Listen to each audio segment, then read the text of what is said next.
देखिए, पूर्व केंद्रीय मंत्री एवं राष्ट्रीय लोक जनशक्ति पार्टी के अध्यक्ष पशुपति पारस हमारे साथ हैं।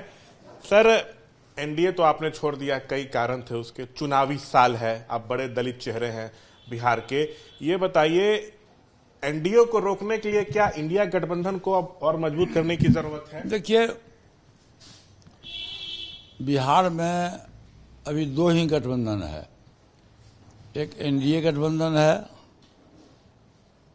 जो भाजपा और जनता दल यू और छोटी छोटी पार्टियां हैं, उसका गठबंधन है। और दूसरा इंडिया गठबंधन है जिसमें आरजेडी है, कांग्रेस है, सीपीआई है, सीपीएम है, माले है। तो दो ही गठबंधन है। तकरीबन पूरे देश में भी दो गठबंधन है और बिहार में भी है। तो मुझको मजबूर किया गया एनडीए गठबंधन से हटने का, क्योंकि हमारी पार्टी, हम 5 सांसद थे और आप तो हमारी पूरी पार्टी के इतिहास भूगोल सब जानते हैं। हम लोगों के विरुद्ध कोई आरोप प्रत्यारोप नहीं था। हमें माननीय प्रधानमंत्री जी के बहुत बड़े समर्थक रहे।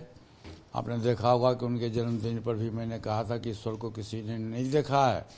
और अभी जो वर्तमान प्रधानमंत्री आदरणीय नरेंद्र मोदी जी हैं, ये निश्चित रूप से 1 अरब 40 करोड़ व्यक्ति के हित की बात करते हैं। उसमें खास करके दलित हो, शोषित हो, पिछड़ा हो, इसकी बात वो करते हैं।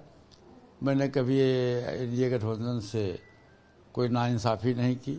फिर भी मुझको ये पता नहीं है कि किस कारण बस अंतिम समय में, पहले यदि पार्टी से हम लोगों को ये जानकारी मिलती तो अलग बात है, लेकिन अंतिम समय में जिस समय में नामांकन की प्रक्रिया शुरू होने वाली थी, उस समय में एकाएक जो है हमारे पार्टी के लोगों को, 5 लोगों की सदस्यता समाप्त हो गई।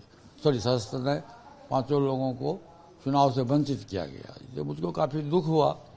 फिर भी मैं अपने पार्टी की बैठक बुलाई और पार्टी की बैठक में वर्कर्स में काफ़ी आक्रोश था। फिर भी मैंने देखा कि देश हित में, राष्ट्र हित में व्यक्तिगत हित को माइनस करना चाहिए और मैंने निर्णय लिया कि आगामी जो लोकसभा का चुनाव है उसमें हम एनडीए गठबंधन के साथ हैं और एनडीए गठबंधन जहाँ कहीं भी उम्मीदवार होगा हम उसको साथ देंगे। इवन यहाँ तक कि प्रधानमंत्री जी का जब जिस दिन नामांकन था बनारस में, उस दिन मुझको निमंत्रण मिला एनडीए की तरफ से, भाजपा की तरफ से।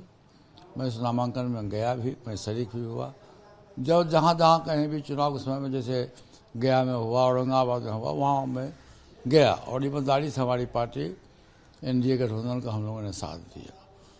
चुनाव का रिजल्ट भी आ गया, एनडीए की सरकार भी बन गई। उसके 6 महीना तकरीबन बीतने के बाद बिहार में जो एनडीए गठबंधन के जो लोग हैं, भाजपा के प्रदेश अध्यक्ष आदरणीय दिलीप जायसवाल जी हैं, जनता दल यू के प्रदेश अध्यक्ष कुशवाहा जी हैं, इन लोगों का बयान आ गया कि बिहार में एनडीए गठबंधन का मतलब है 5 दल, 5 पांडव की संज्ञा इन्होंने दी और उसमें हमारे दल को नहीं रखा गया। तो स्वाभाविक है, हमारी मजबूरी थी। और कोई राजनीति करने वाला आदमी तो कोई साधु का जमात होता नहीं है। तो इंडिया गठबंधन को मजबूत करना होगा। पहले सुन तो लीजिए हमारी बात। तो कल मैं दलित सेना और राष्ट्रीय लोक जनशक्ति पार्टी की तरफ से बाबा साहब भीमराव अम्बेडकर के जयंती समारोह पर, चूँकि हमारा लीड हमारी पार्टी का अस्तित्व है, या हम उस समाज से आते हैं जिस समाज से बाबा साहब भीमराव अम्बेडकर आते थे, तो मैं कल उनके मूर्ति के माल्यार्पण के बाद मैंने संकल्प लिया कि मैं एनडीए गठबंधन से मैं अपना नाता तोड़ रहा हूँ। मैंने घोषणा कर दिया कि आज के बाद से एनडीए गठबंधन से मेरा कोई रिश्ता नाता नहीं है। अब देश में या बिहार में 2 गठबंधन है, एक एनडीए गठबंधन है, एक इंडिया गठबंधन है। तो अभी हम लोगों ने फैसला लिया है कि चलो गांव की ओर, और हमारी पार्टी का फैसला है चलो गांव की ओर। और उससे क्रम में हम लोगों ने पूरे बिहार में अभी तक 22 जिला का सम्मेलन किया, 22 जिला का भ्रमण किया है। और गांव के लोगों का जो रुझान मैंने देखा, खास करके शोषित, दलित, पिछड़ा, अति पिछड़ा लोगों का जो रुझान है वो एनडीए गवर्नमेंट के खिलाफ में। उसका एक कारण है कि देखिए, बाबा साहब भीमराव अम्बेडकर को हमारा जात, दलित समुदाय भगवान के रूप में मानता है। और बाबा साहब अम्बेडकर का जो अपमान पार्लियामेंट हाउस में हुआ आज से 2 महीना पहले, ये पूरे देश के लोगों को, खासकर दलित समाज के लोगों को अच्छा नहीं लगा और नाराज़गी हुई। और साथ में तो साउथ में अधिक नाराज़गी है। खैर जो भी हो, तो मैं एनडीए गठबंधन से अपना नाता तोड़ लिया हूँ। अब मैं अपनी पार्टी का पूरे बिहार में घूम करके अपने पार्टी के संगठन को मजबूत करेंगे।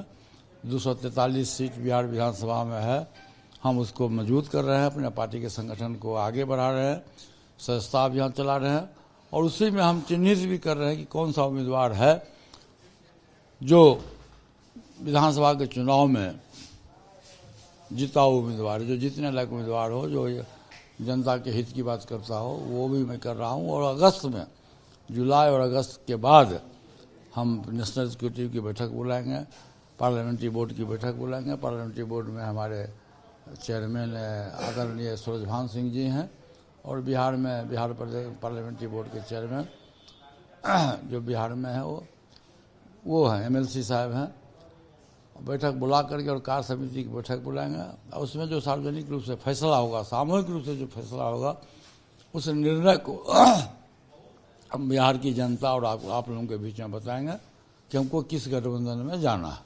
और सर, तेजस्वी यादव की राहुल गांधी से मुलाकात हुई है, सीट शेयरिंग के मसले पर बातचीत हुई है, एक अहम बैठक मानी जा रही है। सीएम फेस पे कहीं ना कहीं वहां मतभेद है। कांग्रेस कहती है कि फिलहाल अभी ये तय नहीं है, आगे चल के तय होगा, लेकिन आपको लगता है आज की बैठक सकारात्मक है? आज की बैठक बहुत महत्वपूर्ण बैठक हुई है कांग्रेस में के नेताओं के साथ और RJD के नेताओं के साथ बैठक हुई और बहुत सौहार्दपूर्ण वातावरण में बैठक हुई। अब प्रेस रिलीज जो आया है उसमें भी कोई ऐसा संकेत नहीं है। और देखिए, जनता मालिक है, बिहार की जनता है, बिहार की जनता सर्वोपरि है, उसके हाथ में एक महापर्व है, चुनावी महापर्व है। जो बिहार की जनता का जो फैसला होगा उसको सबको मानना होगा, लेकिन सौहार्दपूर्ण वातावरण हुआ है।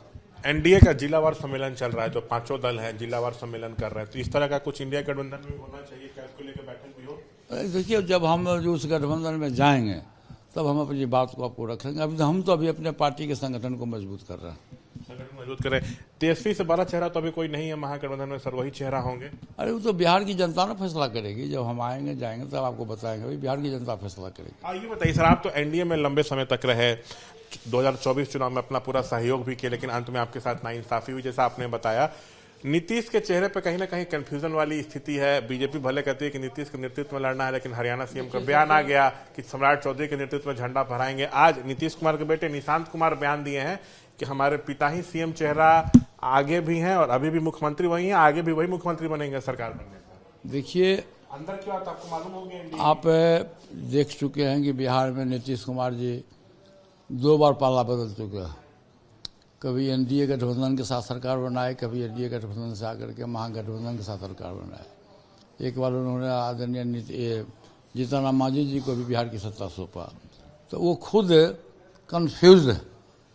और भाजपा पार्टी जो है, नेशनल पार्टी है, वो आपने देखा होगा कि महाराष्ट्र में क्या जो चुनाव हुआ, जिस व्यक्ति के नाम पर चुनाव लड़ा गया वो गठबंधन धर्म का वो नेता था, लेकिन जब चुनाव के बाद शिंदे साहब को लड़ा के उन्हीं के नाम पर चुनाव लड़ा गया, लेकिन जब गठबंधन के बाद बहुमत मिला तो भाजपा जैसे नेता को बदल करके अपना मुख्यमंत्री बना दिया। ये निश्चित रूप से ऐसी उम्मीद की जा रही है कि बिहार में भी इसी तरह का गठबंधन धर्म में खेला होगा। चुनाव लड़ा जाएगा किसी के नाम पर और बिहार का मुख्यमंत्री तीसरे को बनाया जाएगा। तो नीतीश के नाम पर भले लड़ा जाए, बना किसी और को सकती है बीजेपी, चाहे अपना बना सकती है। आप तो एनडीए में लंबे समय तक रहे, अंदर की बात तो हाँ, मैं तो आपको बोला ना कि जो महाराष्ट्र में जो हुआ उसकी पुनरावृत्ति बिहार में भी होगी। तो देखिए, ये है पारस, कई अहम मुद्दों पर हमसे बातचीत कर रहे थे। कैमरा पर्सन विशाल राय के साथ मैं Shashank Kumar, ABP news Patna. For exclusive and insightful videos, subscribe to our new channel ABP Live Premium.